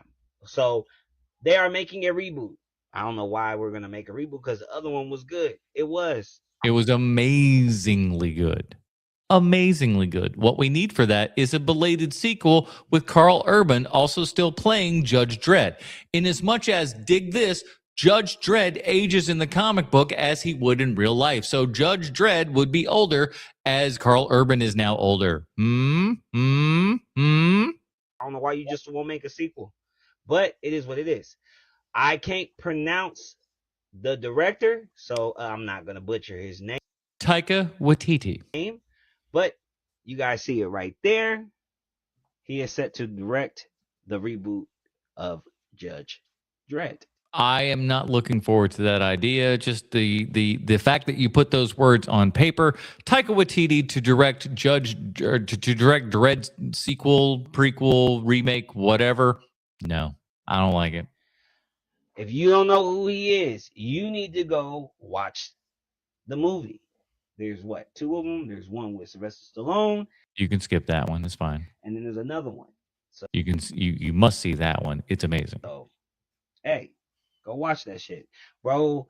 Got to go through a couple floors of death and shit, and his gun changes to different shit. You got to watch it, bro. It's entertaining as a motherfucker. So I don't know why we need another reboot, but it is entertaining as a motherfucker. Put it on the box. It's what it is. It is what it is. If you stay to the end of this video, I want you to tell me in the comments how you guys feel about it. Let's talk about it. 30 seconds of your time. And while you're at it, give your boy a follow and a like. All right. What's next? This movie is one of the biggest pieces of shit I have ever seen. I paused it right there. I don't know what it is. I don't know what this is. I was just like, brother, I got to lock in for this one. If somebody's coming after this with this much fury, this movie's got to be trash, right? Right? As a matter of fact, I was telling Rob before the show started, for the first time. I like how they always look like they're on some fucking ESPN set here. Ladies and gentlemen, coming at you with the furiousness of Alex Jones, I'm talking to you about movies. Calm the fuck down, homie. In 22 years, for the first time in 22 years, I have changed my unholy trinity of the worst wide release films in cinematic history list. See, this is a tough one. There's so many things out there, and it depends upon what kind of factors that we're going in, what makes for what. I don't know. My guess is the most times when people say this is the worst movie of blah, blah, blah, you listen to them and you're like, no, No, you need to see more movies. You need to see more movies because you don't know bad movies. You don't know from bad movies. You know, you're gonna tell me like, oh, this movie's bad. Go watch a Neil Breen movie and then come back to me and tell me how much you think that Working Girl is a bad movie. Shut up. For 22 years, it has been the same 3 films. It has been Battlefield Earth in no particular order, Highlander 2, and Halle Berry's Catwoman. Well, listen, the Halle Berry Catwoman, I can definitely get behind and say that's maybe one of the worst ever. That for 22 years, unchanged, as the unholy trinity. But ladies and gentlemen, boys and girls, children of all ages, I am here today to tell you for the first time in 22 years that list has been changed, and that Halle Berry's Catwoman is no longer on the list. Wow. Battlefield Earth, Highlander 2, and then Catwoman is going off the list. The unholy trinity now comprises of, again, in no particular order, Battlefield Earth, Highlander 2, and shitty Scream 7. I didn't see Scream 7. I didn't particularly care for Scream 6. I thought 5 was decent. I didn't particularly care for 6. I thought it got too convoluted and up its own butt, trying to tried to think it was too smart for everybody, and you're not. You ain't that smart. So I didn't rush out. I just didn't. It's kind of lost its luster. And then when they're bringing back people for whatever reason, I'm just like, y'all got to stop. Y'all got to stop member burying everybody. I wish that movie theater chains would create a membership not about maximizing your dollar, but about maximizing your experience. I stopped this there initially, and I was like, okay, what kind of pitch you got there, sir? Don't get it twisted. I see the value of something like AMC A-List. If you go to the movies a bunch of time, of course it makes sense to get that because you get to watch as many as you want for one locked-in price each month. But as someone that goes to the movie theaters all the time, it's never the expense of seeing a movie that gives me anxiety. It's the environment. I know when a theater has a discount day. I don't know when. Yep. And you don't go on that discount day if you got any brains in your head. Some assholes are going to show up to the theater and ruin my movie. But again, don't get it twisted. I love seeing movies with other people around, sharing that event with other people. I just hate when they don't give a shit about the movie that I'm watching. That is the biggest problem, is that you've paid this exorbitant amount of money, and what do you do in the theater? You dick around. It doesn't make any sense to me. I don't want the 15-year-old next to me with meta glasses just making 6-7 jokes the whole time. I want to share it with people that care. So, something that is more appealing to me than AMC A-List would be something like paying $15 a month to see members-only screenings. I can already picture it. Like, you have some kind of QR code on your phone and you have to buzz in to the theater. So you can't get in unless you have this membership. Isn't it amazing that we actually go through and try to devise, membership ways of making your experience at the movie theater better when all we really need is for people to start acting like they live in society? Why is that the ask of like, hey, could we act like human beings for 5 seconds? That's the ask. That's the problem that we've got, is people aren't just, being human beings to other people. I don't get it. That's a sad state of affairs that's where we've locked ourselves into. And if you are an asshole on your phone or distracting everyone and you get reported one too many times, boom, you get your membership revoked, and then that person. I think that should be like no membership or anything. If you should be kicked out of the movie theater, period. Person can't bother the rest of the crew anymore. I've come to the realization that people are going to be on their phones watching a movie on the big screen. People are going to talk. People are going to whisper. People are always going to be a distraction. And not if they're around me. Not if they're around me. I've taken care of many a person in a movie theater, if you know what I mean. That's just going to continue to get worse. I think that a membership like this would help combat that, but also help recapture the magic of seeing a movie on the big screen. No, you just need a better society. You need parents that know how to raise their children. And I'm sorry, I'm going to do it every chance that I possibly get because there's some of the people that are like really kind of taking poops on the world right now. And that's Gen X kids. The kids of Gen X are shitty kids because their parents raised them badly, because their parents raised them badly. So they said, I'm doing the opposite of what my parents did. So instead of just getting that nice median, they went all the way in the opposite direction. And now their kids are little fuckheads. So, you know, they can't read or know how to sweep. One of the craziest bits of movie trivia ever has to do with this guy right here. My guess is that like he was in only 5 movies and they were all bangers. All of them. Who got that kind of record? Nobody. Nobody. He is an actor named John Cazale. You see, he did something that will never, ever happen again. I'm very confident of this. You got John it. Cazale, who some of you know played Fredo Corleone in the Godfather films, was only in 5 movies his entire life. All of them banging. And all 5 got nominated for Best Picture at the Academy Awards. 3 of them won Best Picture and are considered to be among the greatest films ever made. Look at that. Look at that, dude. Deer Hunter, Dog Day Afternoon, Godfathers 1 and 2, and The Conversation. Brother, what a fuck is you? Out of the park. Every one of them. Oh my gosh. Again, these are the only films that guy was ever in. The only reason he didn't get to continue this run is that he passed away. He died of lung cancer right after filming the last film in that series, The Deer Hunter. He passed in 1978, completing what will go down as the greatest brief career in Hollywood history. God, he was so good. Like he didn't have the biggest roles. They weren't the flashiest, but he always had little moments and stuff within those roles. And he just he had a great character actor face, man. It's just like everything about him, like his height, his hairline, everything about the dude just it gave you something unique. He was a very unique individual and he really fucking delivered. It's just one of those 70s guys, you know? And even if you're somebody who doesn't really like to watch old films, I would urge you to look up The Conversation, which is... You can look at my 4K review for The Conversation right here on HMP. Check it out. It's in the it's in the list somewhere. So go check it out. I paid $80 for that Blu-ray or for that 4K. For the love of God, fucking watch that video. One of those movies.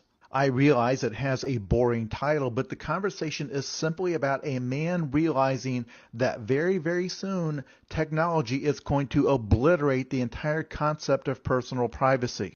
Yeah, if you haven't seen The Conversation, it's one certainly today that you'll look and go, oh, this was quite pertinent for the 70s, wasn't it?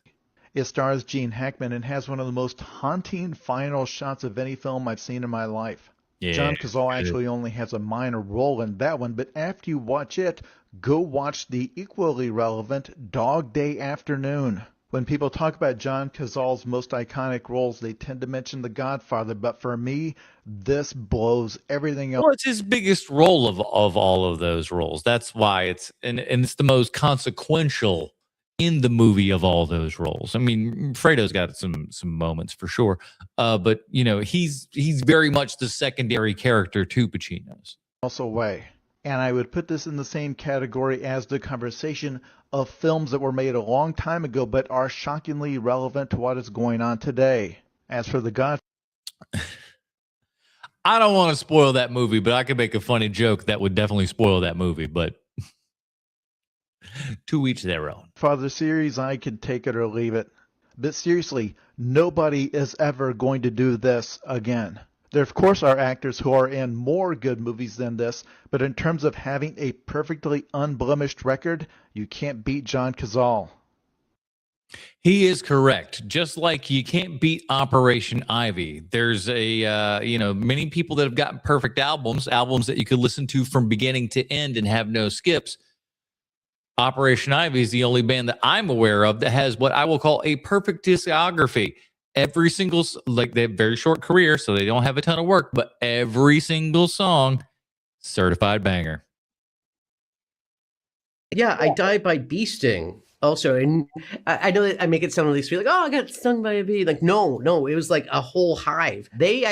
That's the funny thing is back in the day, we didn't have a whole bunch of computers that could do all this stuff. We decided to just torture children because, why not? Actually released a bunch of bees on me. That's not a joke. I got the part, and the only way that it would go through is that I had to go to an allergist and get like prick tests. Day comes, all that stuff. They put this stuff on my fingers that smell like the queen bee. They're like, oh, they're going to be attracted to your fingers. So they were like, just wave them in front of your face. They released like thousands of bees onto me. Listen, I know he's 10 years old, but this will be fine. Don't worry. That wanted to have sex with my fingertips. And I was a whole, just an innocent 10-year-old. Why did I know he was 10? I think because we were about the same age. She would not fly now. I'm telling you, fly. Get it? Bees fly. It's actually one of those things. The bee handler warned me. He goes, guess what? Bees fly slower than people run. Huh. I don't know if that's bullshit, but that feels like a good one to at least tell somebody to be like, hey, fuck, I can outrun a bee. And I said, does that count for 10-year-old children? Oh, that's a good point. Because, like, you got half the legs there and everything. Macaulay wasn't even that big of a kid either. So, that's like, chances are less than good at that point, I would say. Yeah, I got to double down on yesterday's Oppenheimer video. I did not see Oppenheimer. Oh, wow. I can't get down with such, like, open propaganda. I think I saw his first video of this where it was just like he's reacting to that podcast, and that's a weird statement for somebody to make. The Oppenheimer of all movies is like this propagandist piece, and you're like, in what way? What movie did you see? Or my guess is you didn't actually see it. You think you know what the movie's about, but you don't. Propaganda for who exactly? The movie does not make the United States look good at all. There was a scene where they were discussing what city they should drop the bombs on. The collective disgust in the theater when this guy said we should not drop it on Osaka because me and my wife love visiting it in the springtime. It's crazy, right? The fact that now, like, when we think of Oppenheimer, when we hear that name, we're going to think of that film, which, like, portrays him as, like, a nuanced, I just love science type thing. No, it doesn't. It shows him as a man who's questioning everything and the things that he did. And like, what are you talking about? It's a very much about, confliction. Yeah, when we hear Oppenheimer, you should definitely be thinking about this movie. Not only did Oppenheimer cheat on his wife, he abandoned his child.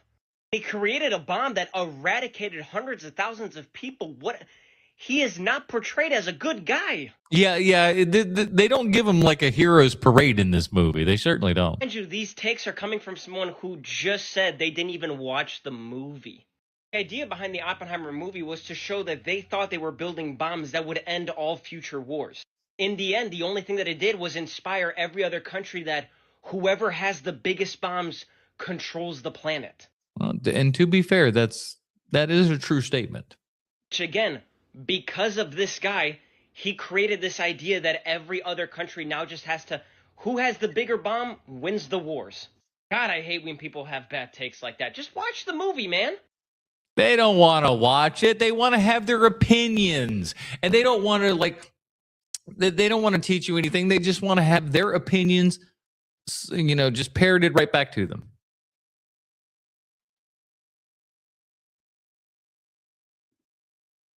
This camera lets you shoot 800 frames per second on 65mm film. I paused it right there because I'm like, do what now? Do what now? 65mm frame of film is quite big. You're looking like that right there. And to have that go through this sucker at that many frames a second, number one, I couldn't imagine how loud that bastard is. But let's see what we got. This is a brand new 65mm motion picture film camera called the K65K, which features high-speed, slow-motion shooting capabilities. It's a new independent contender in the world of 65mm. I will say this, though, with the size of mag and stuff that you got on there, what do you got? 5 seconds worth of material? Film that doesn't come from the usual suspects, Arri, Panavision or IMAX, but from a team based out of Milan in Italy. I saw it featured on the Kodak booth at BSC Expo in London, and it's an absolute beast of a camera with its own unique 2,000-foot magazine. You can see the results of its shooting. I mean, 2,000 feet, like it's good, but again, you're looking at You're looking at, 65. So that's more than 32. It's double your 32. So it's about 1,000. So that's equivalent to about probably 10 minutes worth of IMAX film at 24 frames per second.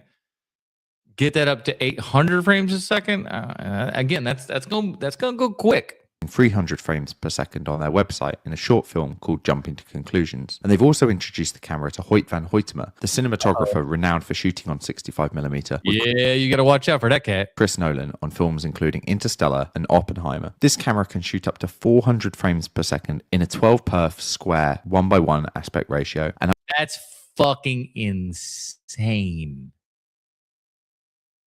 How loud is that? It's got to be so loud. Up to 800 frames per second in a 6-perf widescreen. It's like a jet engine starting up. Screen 2:1 aspect ratio. And the team are taking rental inquiries on their website now. So let us know down in the comments, what project would you book this camera for? I would book it for the Lawrence of Arabia sequel, Lawrence of Arabia 2, Breaking Boogaloo. What the fuck is going on? Why isn't everyone talking about this film? This is a film about a chimpanzee who's a fucking spy. This feels like something that is up either Sean or Bruce's alley. I can't decide whom more. Now, Sean likes the dog movies for sure. He's a big dog movie fan. Putting all the little pets and stuff in there, like your earbuds and whatnot. He loves that crap. But Bruce is also a very monkey kind of guy, putting a monkey in a movie. I also enjoy monkeys in movies. You ever remember that thing that showed on TBS where monkeys were recreating scenes from classic films and stuff like that? Where, I don't know, what did they do? They just like put them in like little outfits and whatnot, put peanut butter on their teeth, and then when they start moving their mouths around and shit like that, then they start syncing it up. This film is fucking shite, but you get to watch a chimpanzee wearing Hawaiian shirts. Sold! I've never been this fucking conflicted in all my life. I mean, the chimpanzee goes snowboarding, he eats sushi, he flies around in a rocket pack. All right, you're starting to sell me on this movie, dude. And he has a straightener with an 80-year-old fucking ninja. Plus, he wears fucking Hawaiian shirts. Listen, guys. Listen, are we going to have to watch this movie now? Are we going to have to watch this movie? I think we might have to watch this movie. I didn't even try out for Terminator. I was trying to be Kyle Reese, and during the lunch, when I met with James Cameron, I kept talking all the time about the Terminator. Could you imagine Arnold playing Reese? Wouldn't that be absolutely terrible? But during lunch, he goes to James Cameron and goes, "Hey, you better make the Terminator right, huh?" That whoever is playing, I just want you to be clear. He has to train himself to disassemble weapons and to put weapons together and to shoot and to load the weapons and all of this stuff blindfolded. Because a Terminator can never ever look down at his hand what he's doing because he's a machine. And I said when he walks, he has to have a certain walk. When he scans and looks around, he has to have a certain...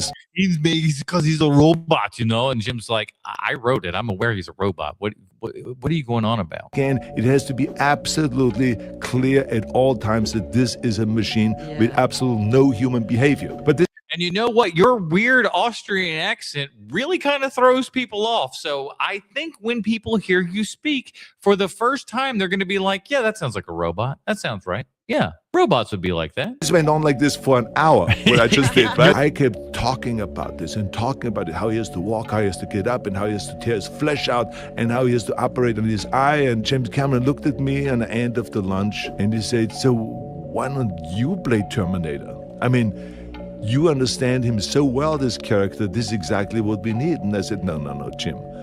Jim, you have to get O.J. Simpson for this. O.J. Simpson is your first choice. I think people will be able to see O.J. Simpson as a cold-hearted Terminator killer. Come on now. Please. I counted the amount of lines this guy said. It's 27 lines. I said, you can give it to someone else. I said, but I want to talk a lot. I want to perform. I want to be the leading man. He says, which would have been horrible. Could you imagine him coming in and giving those Reese speeches and stuff like that? Boy, oh boy, it would have been so horrid. I will make that guy the leading man. It's called the Terminator. I will shoot it from below up. You will look heroic. And don't worry about killing all those people because you're a machine. No one is going to blame Arnold. You're a machine. Right. You're acting a machine. And we have been going like a machine for almost 2 hours here, everybody. And that is it. Another TikTok Trash Tuesday in the books. I want to thank you. I want to thank you all for hanging out. Hitting the like button, hitting the hype button, chatting along and everything. And I'd also, again, I want to encourage everybody to get out and watch my new fried rice Jackie Chan video. I worked hard on it. I think it's really good. I think this is my next popcorn video, fingers crossed. So please go out and watch that. I think you're going to have a good time with it. And join us back Sunday for more of our series of the March of Dimes. This week, we're going to be talking about career opportunities with one Jennifer Connelly, who I think is pretty much at her peak in this movie here. And we're going to have a lot of fun with that. Frank Whaley and the gang over there at Career Opportunities. We're going to be doing that Sunday, 8 p.m. Eastern, as we always do over here. So go check us out there as well. That's it, everybody. Again, thank you for hanging out here this evening and everything. Love you, love you, love you. And we'll see you guys next week. What do you say? Adios, everybody.